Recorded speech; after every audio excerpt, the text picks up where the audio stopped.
𝗕𝗓𝗧𝗬 makeup is living rent-free in most of our makeup minds, so let's do a tutorial. So what really appeals to me about 𝗕𝗓𝗧𝗬's makeup is the way that she addresses textures on the face and how everything is never too warm, too cool for that undertone.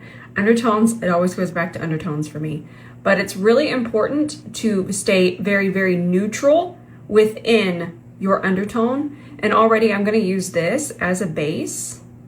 This is my favorite for eye base right now, and because it's so smoothing.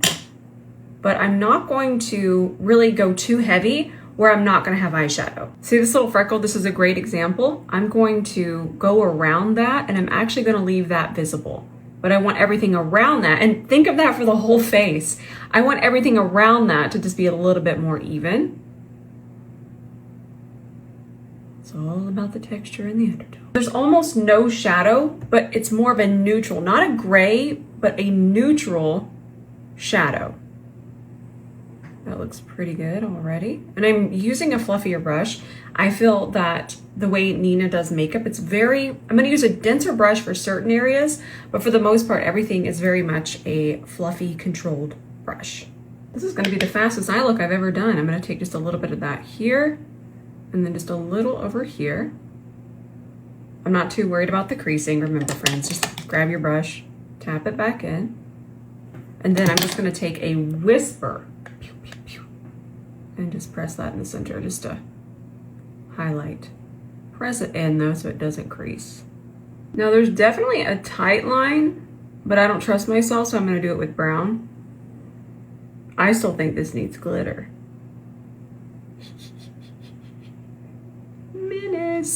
Now to get that super soft wing, I'm just going to put that little bit of liner there, E26, and I'm just going to bring it this way, very much smudging. Lord, be with me with this wing. Y'all know I'm gonna get wild. I'm already too wild, but I can show you how to fix it. There you go. And then to take down the wild, let me find the, where did my C31 go? I'll take a dense brush and just kind of pull it down.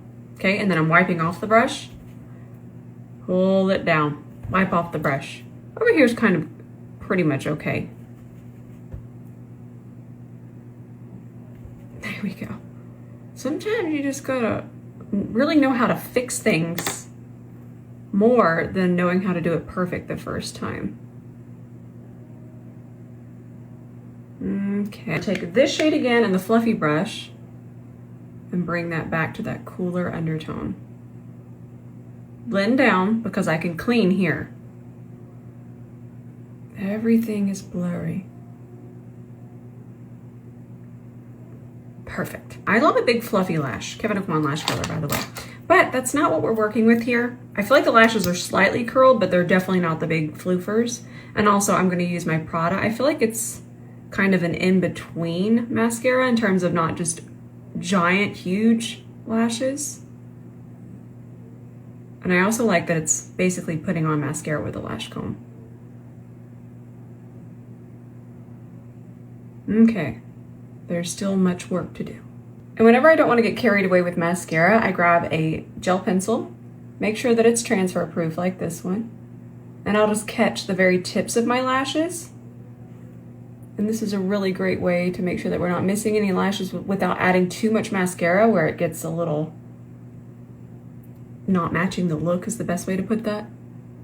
And also it's great if your lashes tend to fall because this is such a dark pigment, but it's very, very lightweight. Tara has a beautiful video on 𝗕𝗓𝗧𝗬's technique, and it kind of, it has snippets of Nina talking about what she's using, and Tara just does a beautiful job. So I want you to go check that out. Make sure you follow her.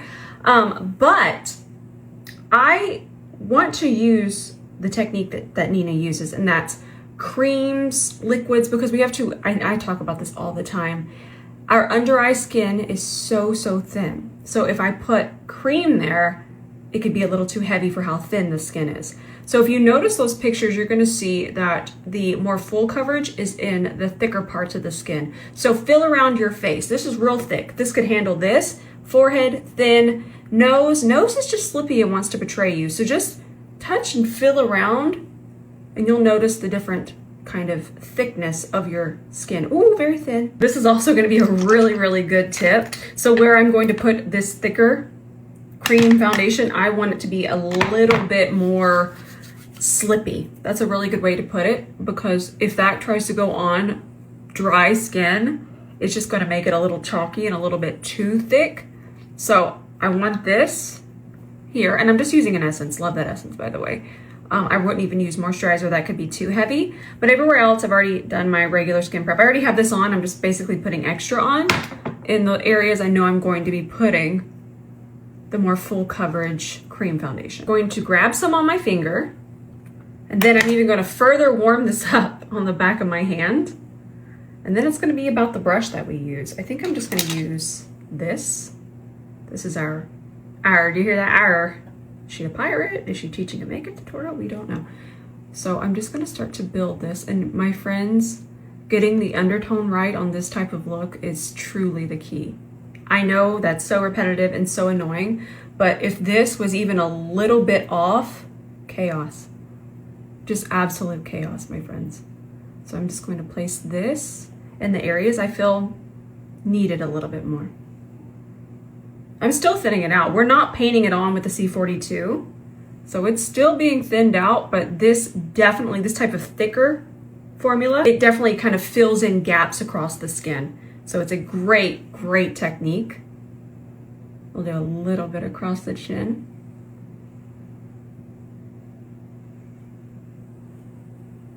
That looks nice. I'm not gonna put this on my forehead. In fact, a lot of times in celebrity makeup, they don't even really put makeup on the forehead. For one thing, sometimes we're a little bit more expressive there, and not always, but for the most part, especially with the people that I have green screened, the foreheads really don't need a lot of coverage or really anything. Keep that in mind. But we still have to get to the coverage of the bronzer, neutral bronzer, essentially. Okay, I'm spilling secrets. Now I'm actually going to do just a little bit of Cool Sunrise. I find that I tend to wear less concealer if I do correcting first, and corrector is generally just more thin than concealer. So let's just put a little bit of this on, only where the blue is. Nice. And remember how we kind of blended down? I never did clean that up, and it's definitely not a wet wipe, you know, that situation. So I'm just gonna go around the edges with the corrector and just melt this in a little bit more. If we need to come back and kind of add a little bit more shadow or something. I know there's shadow underneath here, but we'll get there in a second. But I would rather do this with the corrector because it's thinner. I feel like this concealer would be perfect for this, and I'm kind of just adding this to what's on my hand here. I'm not gonna go directly on the face because it's something I talk about a lot. As me doing my own makeup, I understand how much to just grab, but when think about how a makeup artist is gonna do someone's makeup, they're not gonna use the same applicator on everyone. So the way that we're going to pick this up with a brush is going to be a lot more accurate to how the makeup is done. So I'm just gonna place it here. I will say that the under eye can handle more concealer here as opposed, because it's not quite as thin here. So I'm going to focus most of it. We're going to do quite a bit of blending, and then we're going to start to feather it out.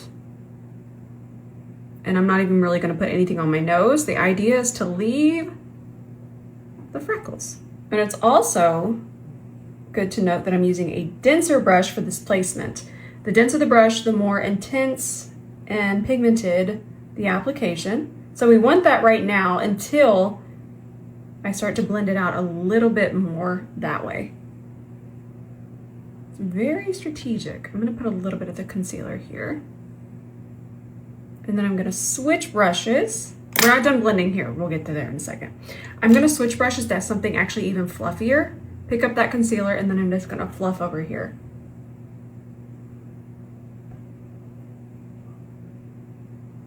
I don't know if you can see in this picture, but there's always just a little bit of kind of the natural human beauty kind of peeking through. It's not completely covered. So that's why I think it's important that we use a brush to kind of buff this out a little bit more. See how you can see that there as well? I love it. I feel like that's what's so appealing, is because we're letting the beauty of being human kind of shine through. Now I'm just gonna do a couple circular motions. Remember, no powder on the face yet. And just kind of buff that there. It's very much of a glaze. Oh yeah, look, you can see it. Okay, we're getting the technique. And then let me find the right warmth, neutral warmth. Now I want to show you what I wouldn't use. Something like this that's going to blend away that quickly is not what we want, because we're getting coverage from our, I don't want to say contour, our bronzer. I like that word. Maybe something like this. See how that's not just blending away? It's kind of just dispersing the pigment. I feel like that's too warm though. That's the Dior contour stick. Contour stick. That would have been really, really good. This is a better color, but it kind of just blends away. Let me find something else, but I want to give you examples. By the way, that right here, the one that blended away, was the Too Faced stick.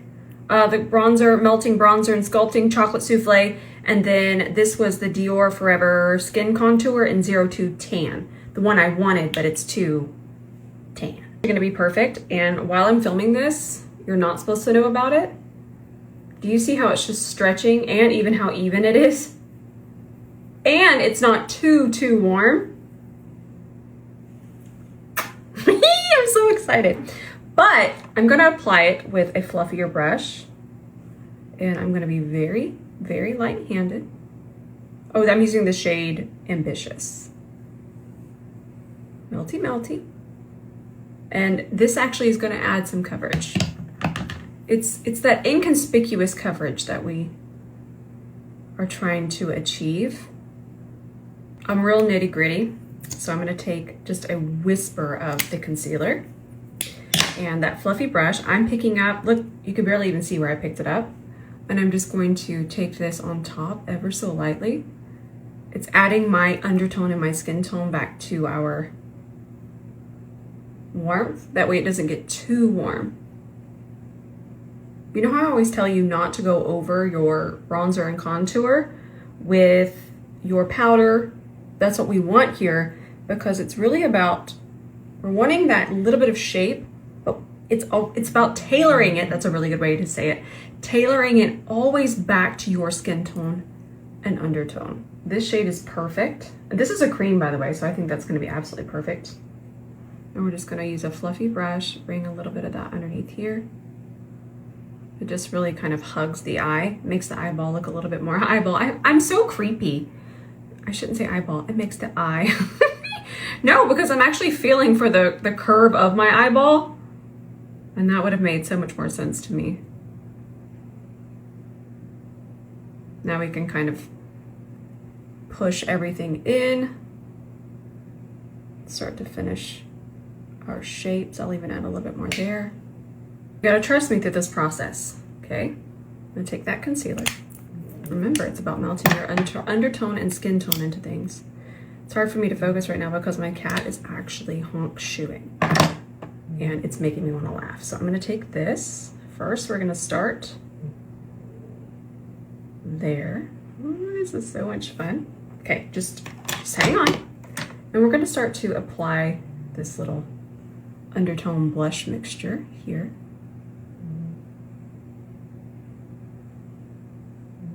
Kind of do the wash. I'm going to use a bigger brush for this.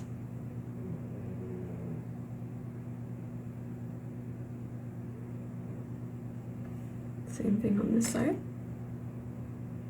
On Addison, I feel like I saw a little bit of blush across the nose. I'm not going to put the next step here. I'm just going to do the undertone shade there. We're going to grab our blush again. What shade is this? 62S. This is the more I don't want to say shimmery, but there's just the more glowy kind, glowy version. There's a matte version and this more glowy version, okay?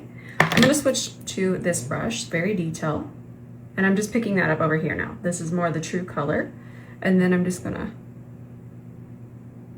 go in a little bit tighter so it has something to transition into.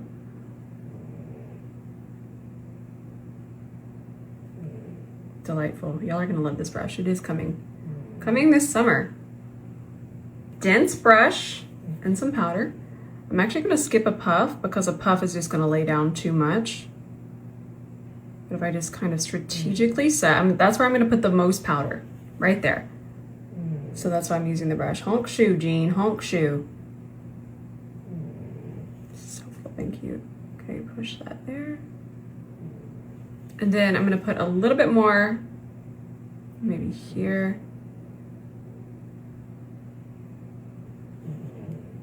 I don't want that to be too glowy. I'd like for you to see where I'm setting. And then just the chin. Here too. Less here. And then we'll use the fluffier brush and I'll set over this way.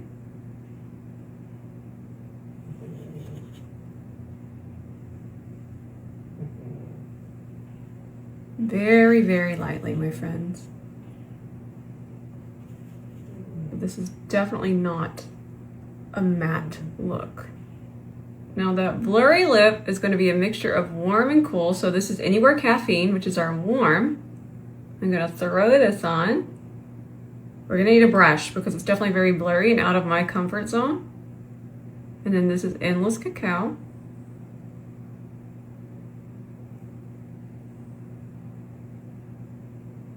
I think an 𝗕27 is what I'm going to need. Let me find one. 𝗕27, and I'm just going to start to blur.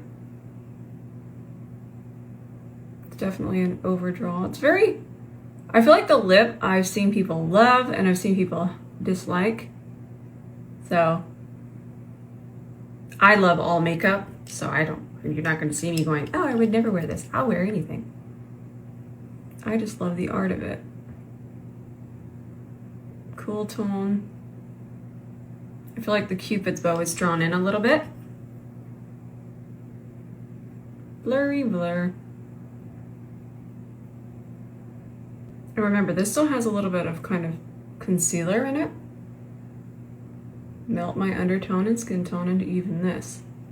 And I feel like it's just a whisper of a lip tint.